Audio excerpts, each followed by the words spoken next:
Hey guys, in this video we're going to go over how to go ahead and borrow from your Vanguard 401K.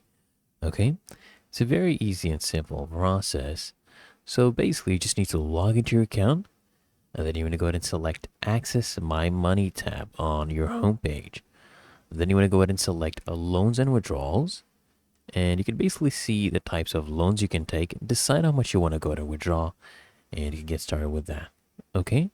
So it's really that easy and simple. And if you're wondering how much you can borrow, you can actually borrow up to $50,000 or half of your vested account balance, whichever is less.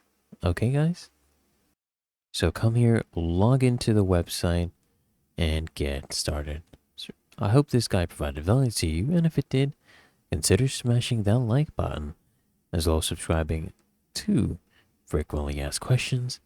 And I'll see you guys in the next one.